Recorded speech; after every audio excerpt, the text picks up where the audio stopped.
நம்ம CSK team நேற்றுக்கு open நெட்ஸில் ப்ராக்டிஸ் பண்ணியிருக்காங்க. ப்ராக்டிஸ் மேட்ச்னு சொல்ல முடியாது, ஆனால் இது வந்து ப்ராக்டிஸ் சிமுலேஷன் சொல்லலாம். Different targets, different scenarios. ஒரு ப்ராப்பர் கிரிக்கெட் மேட்ச்சில் எப்படி power play, middle overs and death overs இருக்குமோ அதே மாதிரி தான் இந்த மேட்ச் சிமுலேஷன்லையுமே இருக்கும். Power player Ruturaj Gaikwad, Ayush Mhatre and Urvil Patel play பண்ணியிருக்காங்க. தென் மிடில் ஓவர்ஸில் Sarfaraz Khan, Aman Khan and main man Kartik Sharma, இவர்கிட்ட இருந்து நிறைய சிக்ஸஸ் நேற்றுக்கு பார்க்க முடிஞ்சது. ஸ்பின்னர்ஸ்க்கு எதிராக Kartik Sharma is a brutal force. Close to 10 sixes ஸ்பின்னர்ஸ்க்கு எதிராக மட்டும் ஸ்கோர் பண்ணியிருக்காரு. ஸோ இன்னைக்கு இந்த வீடியோவில் CSK match simulation clippings and Kartik சர்மாவோட பேட்டிங்கை பற்றி பார்க்கலாம். ட்விட்டரில் வினோத் குமார் ப்ரோ தான் வந்து எல்லாமே ஷேர் பண்ணியிருந்தாரு. ஸோ அவரோட வீடியோஸ் அண்ட் சிஎஸ்கேமே அஃபிஷியலாக வந்து நேற்றுக்கு ஒரு வீடியோ ட்ராப் பண்ணியிருந்தாங்க. ஸோ அதெல்லாம் வச்சு கம்பைண்டாக இந்த வீடியோவில் உங்களுக்கு நான் ப்ரெசென்ட் பண்ணுறேன். ஸோ வீடியோ கண்டிப்பாக இன்ட்ரெஸ்டிங்காக இருக்கும். மறக்காம வீடியோ லைக் தட்டிட்டு சேனலுக்கு சப்ஸ்கிரைப் பண்ணிக்கோங்க. இவங்க வீடியோ தெரிஞ்சுக்கலாம். ஒரு 1 month ஆஃப் என்டர்டைன்மெண்ட் இப்போ முடிவுக்கு வந்திருக்கு. கண்டிப்பாக இதோட வித்ட்ராவல் சிம்டம்ஸ் நம்மளுக்கு இருக்குங்க. ஒரு 18 நாள் வந்து எதுவுமே இல்லாமல் கிரிக்கெட்டே பார்க்க முடியாமல் இப்போ நம்ம இருக்க போகிறோம். ஸோ அதுக்கப்புறம் ஐபிஎல் அஃப்கோர்ஸ் ஆரம்பிச்சிடும். March 20 அஃபிஷியலாக ஆரம்பிக்க போகிறதா வந்து இப்போ கன்ஃபார்ம் பண்ணியிருக்காங்க. அண்ட் அதெல்லாம் இருக்கட்டும், பட் இருந்தாலும் இந்த வேர்ல்ட் கப் ரொம்ப ரொம்ப ஸ்பெஷலாக இருந்துச்சு. நம்ம இந்தியன் டீம் அஃப்கோர்ஸ் சாம்பியன்ஸாக மாறி இருக்காங்க. So many photos and videos நேற்றுக்கு ஆன்லைனில் ஷேர் ஆகிடுச்சு. நிறைய பேர் 2024 T20 வேர்ல்ட் கப்போட இதை கம்பேர் பண்ணுறாங்க.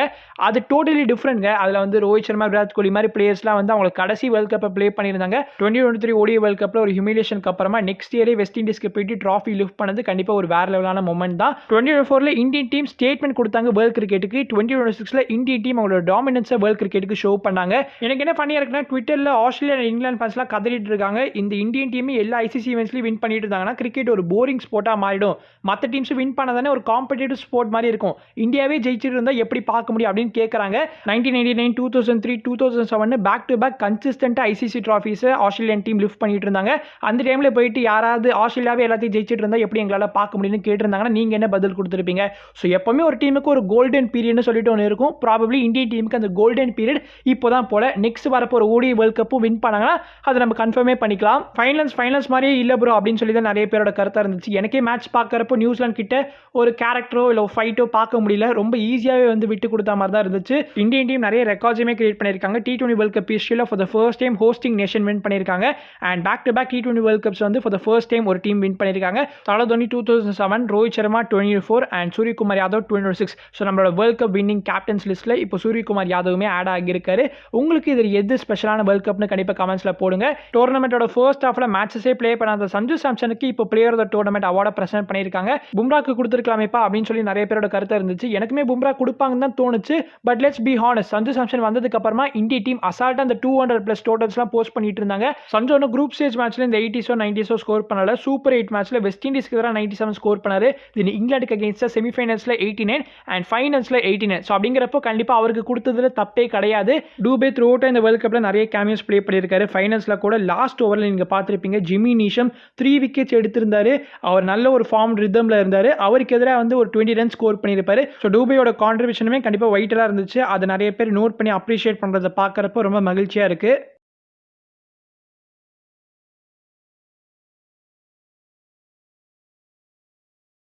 இப்போ நம்ம சிஎஸ்கே மேட்ச் சிமுலேஷனுக்கு வந்தோம்னா ருத்ராஜ் ஜெய்காட் அண்ட் ஆயுஷ் மாத்ரே ஓப்பன் பண்ணியிருந்தாங்க. அண்ட் ஓப்பனிங் பவுலர்ஸாக கலீல் அஹமத், முகேஷ் சௌத்ரி அண்ட் குர்ஜப்னீத் சிங் வந்து ரெடியாக இருந்தாங்க. ஃபர்ஸ்ட் ஓவர் நம்ம கலீல் அஹமதுக்கு எதிராக நம்ம ஆயுஷ் மாத்ரே ஒரு மெய்டன் ஓவர் ப்ளே பண்ணியிருக்காரு.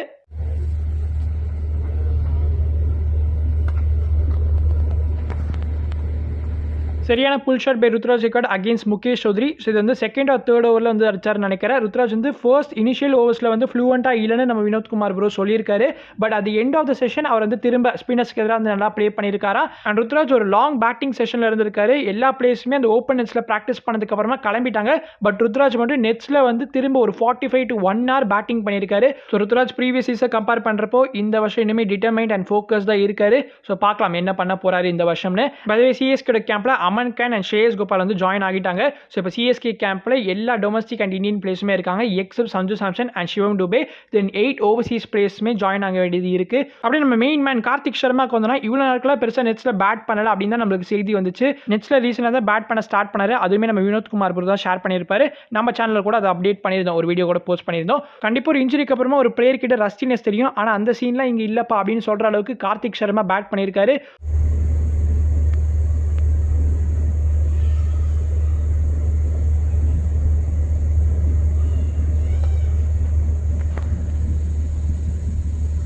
நல்ல யூஸ் ஆஃப் த ஹேண்ட், பேட்டோட சவுண்டை வச்சே சொல்லலாம் எவ்வளோ நல்ல ஷாட் அதுன்னு. லாங் ஆன் மேலே செம ஸ்ட்ராங்காக இருக்காரு. கார்த்திக் சர்மாவோட பேட்டிங் பார்க்குறப்போ ரொம்ப எஃபர்ட்லெஸ்ஸாக கான்ஃபிடென்ட்டாக ப்ளே பண்ணுறாரு. அவரோட டைமிங்குமே ரொம்ப நல்லா இருக்கு. சிஎஸ்கே அவங்களோட பிளேயிங் லெவலில் கார்த்திக் சர்மாவை ப்ளே பண்ண வைக்கணும்னு நம்ம வினோத்குமார் ப்ரோ சொல்லியிருக்காரு. நம்மளுமே நம்ம பிளேயிங் லெவல் பற்றி ஒரு 2 months பேக் ஐ திங்க் பேசியிருந்தோம் நம்புறேன். ஸோ அந்த வீடியோவில் வந்து கார்த்திக் சர்மாவை இன்க்ளூட் பண்ணியிருந்தேன். நம்ம அசிஸ்டன்ட் கோச் ராஜீவ் குமார் கிட்ட போத் சர்ஃப்ராஸ் கான் அண்ட் கார்த்திக் சர்மா உங்களை இன்னிங்ஸ் ப்ளே பண்ணி முடிச்சதுக்கு அப்புறமா டிஸ்கஷனில் இருந்திருக்காங்க. பிரசாந்த் வேர், அன்ஷுல் கம்போஜ் அண்ட் ராமகிருஷ்ணா கோஷ் இந்த 3 பேரையும் சிஎஸ்கேட ஓப்பன் நெட்ஸில் ஸ்பாட் பண்ண முடியலன்னு வினோத்குமார் ப்ரோ சொல்லியிருக்காரு.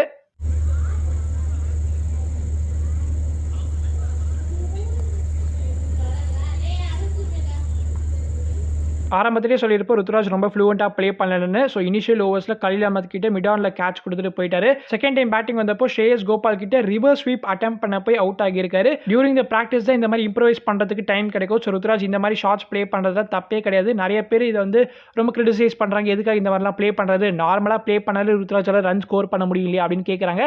But it's good that he is trying to improve his batting skills. So Ruturaj கிட்ட நிறைய அன்ஆர்த்தடாக்ஸ் ஷாட்ஸ் இந்த வருஷம் நம்ம பார்க்கலாம் போல.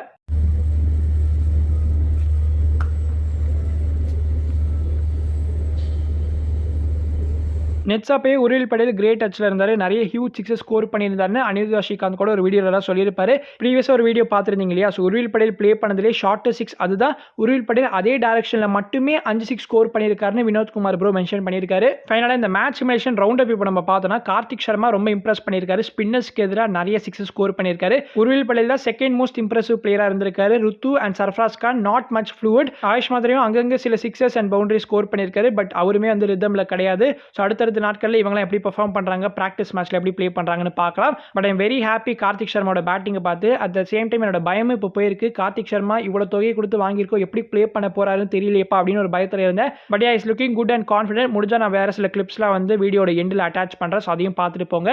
இதோட இந்த வீடியோ முடிச்சுக்கலாம். நான் உங்க அடுத்த வீடியோவில் சந்திக்கிறேன். அது வரைக்கும் பீஸ், பை.